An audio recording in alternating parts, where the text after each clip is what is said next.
Acting தான். துஷாரா நம்ம அக்கா துஷாரா இருக்காங்க. ஐயோ அது பொம்பளை என்னன்னே தெரிய மாட்டேங்குது. உம்மால அது அடிக்கிற அடியா. படம் எப்படி இருக்கு? அதான் சொல்லிக்கிட்டு இருக்கேன். என்ன சொல்றது? ஹே என்ன சொல்றது? படம் என்ன ஏதோ ஒரு மாதிரி இருக்கு அப்படின்னு. என்ன சொல்றது? வேற மாதிரி. போற மாதிரி இருக்கா? சரி சொல்லுங்க. நம்ம செய்யா. சொல்லுங்க படம் எப்படி இருக்கு சொல்லுங்க. நான் பார்க்கல, இன்னொருத்த பார்க்க போறேன். சொல்லும். படம் எப்படி இருக்கு?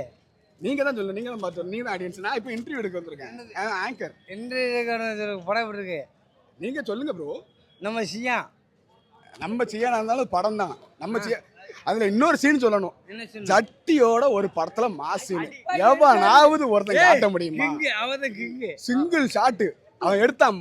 முத ஒரு 15 மினிட்ஸ் வந்து சிங்கிள் ஷாட்ல எடுத்தான்னு அவன் சொல்லியிருந்தான். அருண்குமார் சொன்னாப்ல இன்டர்வியூல. அதை நான் பார்க்காம பேசக்கூடாது.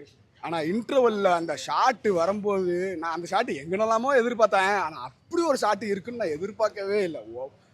எனக்கு அந்த துஷாரா பிள்ளை அந்த பிள்ளைக்கெல்லாம் அவன் சொல்லும் போது கூட நான் நினைக்கல. அது ஒரு இது சுறா, பொம்பளை சுறா அப்படின்னு சொல்லியிருந்தாங்க. உண்மைக்குமே அது பொம்பளை சுறா தான்.